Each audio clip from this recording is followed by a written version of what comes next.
Title: Ben Stokes' fitness raises questions ahead of Ashes campaign. England captain Ben Stokes' fitness is under the spotlight as they prepare for the Ashes campaign. Though he led England to victory against Ireland without batting, bowling or keeping wickets, Stokes' limited bowling ability makes him crucial to the balance of the side. Stokes has only bowled 19 overs in all formats of competitive cricket this year and is not a strike bowler for England. The injury to key spinner Jack Leach, who had an excellent record in England, adds to the pressure on Stokes. England is expected to face a tough challenge against Australia in the upcoming Ashes series. Here are the winners and losers of South Australia's state budget. South Australia's state budget for this year has been announced, with billions of dollars being allocated towards the healthcare and housing sectors. The troubled health system will receive $2.3 billion in new funding, while stamp duty will be abolished for some first home buyers to make housing more affordable and available. However, the budget is in a deficit of $249 million, and state debt will continue to grow to fund big infrastructure projects. The winners are the healthcare and housing sectors, while the state's finances are the losers. Title: Alwyn Doolan strives to transform Australia's most disadvantaged town. Woorabinda, an Indigenous community located in central Queensland, has recently been ranked the most disadvantaged area in Australia. The community experiences extreme poverty, lack of employment opportunities, and inadequate housing. Despite this, Alwyn Doolan, along with other passionate residents, is working to transform the area's fortunes. Doolan has been collecting donations of furniture and clothing from towns across central Queensland to set up a new charity shop in Woorabinda. He believes that grassroots initiatives such as this are key to driving change and improving the lives of Indigenous Australians. Title: Pardue Station's multi-million-dollar cleanup after Cyclone Ilsa. Pardue Station, a cattle farm in Western Australia, has been hit with a damage bill of at least $15 million after tropical cyclone Ilsa became one of Australia's most intense cyclones and broke Australian wind speed records. The storm destroyed 19 out of 20 centre pivot irrigators, which would cost Pardue $280,000 each to replace, according to owner Scott Fraser. Although insurance is expected to cover much of the cost to replace infrastructure, there is a horrendous increase in costs to reinsure machinery and infrastructure. The farming community will be recovering from Ilsa's impact for years to come. Title: Veterinarian shortage attributed to compassion fatigue as parliamentary inquiry calls for submissions. After 30 years of serving as a veterinarian, Robin Edelsten urges that the complex emotional burden of the profession must be better understood as a parliamentary inquiry uncovers the industry's difficulties. One of the most challenging aspects of the job is when families cannot afford to treat their pets, putting the vet under pressure to avoid charging or paying for it themselves, leading to compassion fatigue. Moreover, with the national shortage of vets causing some towns to be without a practice, Dr. Edelsten calls for more support and flexibility to entice trained vets back. A New South Wales parliamentary inquiry is currently calling for submissions on how to address the shortage by looking at the burnout and mental health issues facing the profession, among other related issues. Title: First PNG workers help fill aged care staff shortages in Queensland. 8 aged care workers from Papua New Guinea have started working in Australian aged care homes in Chinchilla, Murgon, and Taroom as part of the Pacific Australia Labour Mobility (PALM) scheme. These workers will help fill the chronic worker shortages in the aged care sector. The CEO of Southern Cross Care, Jason Eldring, said that the PNG workers were highly skilled and would fill critical gaps. Employing PALM scheme workers, including from Pacific and Timorese regions, is becoming increasingly common across Australia. The new intake comes ahead of requirements for aged care facilities to have a registered nurse on duty around the clock from July 9. Title: TikTok trend a driving factor for car thefts increase in regional New South Wales, statistician says. The state's chief crime statistician warns that a series of TikTok trends are behind the increase in vehicle thefts in regional New South Wales towns like Dubbo. According to the Bureau of Crime Statistics and Research (BOCSAR), vehicle thefts in multiple regions have risen higher than any point in the past 5 years. TikTok videos posted by young people are reportedly encouraging viewers to steal cars, increasing the rate of car thefts in the area. Social media platforms like TikTok and Instagram are motivating young people to commit such crimes for likes and clout. Law enforcement officials are working on cracking down on property-related crimes, including vehicle thefts. Title: Queensland Court hears pre-inquest hearing on Wyambilla shooting. Religiously motivated extremists shot and killed 2 Queensland police officers and a neighbour in December 2022 at a Western Downs property. The pre-inquest coronial hearing focuses on what led to the murder of constables Rachel McCrow and Matthew Arnold and the neighbour, Alan Dare. The Trains, who had no prior criminal history and worked as rural school teachers, shot the constables and injured their 2 colleagues before being killed by the Special Emergency Response Team (SERT). The investigation will examine what Queensland and New South Wales police knew before the operation, why 4 officers were sent to the property, and the police's response following the shooting. Title: SA aims to poach striking UK doctors in unconventional recruitment drive.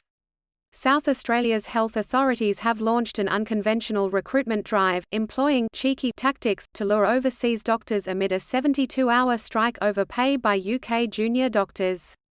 Billboards advertising work and lifestyle benefits of migrating to South Australia were parked outside hospitals in the UK, while SA Health Minister Chris Picton responded to tweets from UK doctors with links to a tourism website and a promotional video. The recruitment drive has been instigated by SA Health in response to demand for more doctors to ease pressure on its stretched health system. Bernadette Mulholland, from the South Australian Salaried Medical Officers Association, called for more incentives to attract medical graduates. Minimal disruptions expected to Darwin supermarket supplies following freight train derailment. Aurizon, the freight rail operator that had its train derailed near Katherine, has arranged alternative transport for supermarket supplies to reach Darwin. Northern Territory Police are still investigating the collision between an Aurizon freight train and a truck at a crossing. Recovery work cannot commence until the investigation is complete. Although it is expected to have limited impact, Coles is one of the supermarkets in Darwin that will receive supplies late on Thursday. The Katherine cattle yards and quarry are also affected by the road closure for heavy vehicles. At least 8 boats and 5 aircraft searching for man missing off New South Wales coast. A major search operation is underway to locate Ashley McKellar, a regular boater from Lake Macquarie, who went missing off the Newcastle coast on Tuesday. Mr. McKellar didn't return home on time, and his family is concerned as his disappearance is out of character. The search area spans an area from Anna Bay to Nora Head and 40 kilometres out to sea. The search involves Polair, Marine Area Command, Marine Rescue, Australian Maritime Safety Authority (AMSA), and the region's rescue helicopter. The water and air search resumed early this morning. Victorian coroner orders inquest into rescue operation following trench collapse deaths. A coronial inquest into the rescue of 2 men who died after a trench collapse in Ballarat in 2018 has been ordered by a Victorian coroner. The inquest will seek evidence from experts in trench rescues to determine the impact the emergency response had on the deaths of Jack Brownlee, aged 21, and 34-year-old Charlie Hawkins. The investigation will focus on issues arising from the circumstances of the rescue, rather than the deaths of the men. The matter will be mentioned again in September, and the coroner aims to hold the inquest in November this year. Title: Farmers warned about unlabelled fertiliser imports as concerns rise. Fertiliser Australia has launched a national fertiliser labelling awareness campaign after seeing an influx of unlabelled fertiliser in the market. The organisation has warned that the incorrect or no labelling of fertilisers could be risky for plant health, human health, the environment and food safety. Australia has recently imported an increasing amount of fertiliser, and the source countries are unfamiliar with Australia's labelling requirements. Though no recent examples of mislabeled fertilizers causing harm have been found, it's better to be safe than sorry. Fertilizer Australia advised farmers to avoid buying unlabeled fertilizers. Hashtags. Title: Parents warned of sextortion scammers targeting children as young as 10. A former technology crime investigator and police officer, Paul Litherland, has warned parents to be vigilant of their children's online activities. Younger children are being targeted by online predators through apps and games, with sextortion and scam attempts becoming increasingly common. Mr. Litherland has been running workshops with school students across Western Australia to educate them on cyber safety. Parents are often unaware of the platforms their children are using, making it easy for scammers to target younger children. It is crucial to start discussions about cyber safety with young children before they become a victim. Hashtags. New Zealand enters recession due to bad weather and rising interest rates. New Zealand has slipped into a recession after 2 consecutive quarters of negative GDP growth, according to data released by Stats NZ. The country's economy shrank by 0.1% in the first quarter of 2023, following an 0.7% slump in the previous quarter. The decline was attributed to the impact of 2 major weather-related disasters that struck the country in the first 3 months of the year. The Reserve Bank of New Zealand has raised the official cash rate from 0.25% to 5.5% in the past 20 months, which has also contributed to the slowdown. Parents of murdered backpacker no closer to answers after charges withdrawn. The parents of Simone Strobel, a German backpacker murdered in Lismore in 2005, expressed their disappointment after charges against their daughter's then-boyfriend, Tobias Moran, were withdrawn. Moran was due to face charges of murder and perverting the course of justice. The Strobels said they hoped a second inquest into their daughter's death could now proceed and that they appreciated the efforts of the investigators in Australia and Germany. A coronial inquiry in 2007 did not warrant the matter being referred to the Director of Public Prosecutions. New South Wales Police have been investigating the case since 2005. Title: Man demonstrates alleged shooting in packed courtroom. A man has demonstrated how he allegedly shot his best mate in a packed courtroom in Cairns, using a semi-automatic rifle. Ashley James Fournier, accused of killing Paul Carroll in Watsonville, west of Cairns in November 2021, was asked by the Crown prosecutor to point the gun towards a wall. Fournier, who pleaded not guilty to murder, claims he acted in self-defense. During the hearing, the court was shown police vision of Mr. Carroll's mother speaking in tongues shortly after the alleged shooting. The trial before Justice James Henry continues. Title: WA Government to continue housing juveniles in adult prison indefinitely. The Western Australian Government has announced that a temporary facility that houses youth detainees in an adult prison will remain open indefinitely. The facility, Unit 18, at the maximum security Casuarina Adult Prison, was initially built as a short-term solution to house a difficult cohort of young offenders. However, new Corrective Services Minister Paul Papalia has confirmed that there are no plans to close the controversial facility in the near future. Detainees housed in Unit 18 spend significantly less time outside of their cells than those held at Banksia Hill. The facility has also seen at least 20 suicide attempts among detainees since July 2022. Hashtags. Title: South Australia's budget prioritises health and housing, stamp duty abolished for first home buyers. South Australia's Treasurer Stephen Mulligan has announced the state's budget will focus on housing and health, with a $2.3 billion investment in the healthcare system and the abolition of stamp duty for some first home buyers. Mulligan noted that no new taxes will be introduced and frontline services will not be cut, despite cutting at least 50 full-time public sector executives. The budget will help 3,800 first homebuyers each year by waiving stamp duty for newly constructed houses or vacant land priced up to $400,000. Relief would be phased out for houses valued up to $700,000 or land valued up to $450,000. Hashtags. Magnitude 6.2 earthquake strikes northern Philippines, parliament evacuated. The northern Philippines has been hit by a magnitude 6.2 earthquake, with the parliament evacuated and damage and aftershocks expected, according to the Philippine Seismology Agency. The quake struck Mindoro province at a depth of 126 kilometers, with tremors felt as far away as Manila 100 kilometers to the north.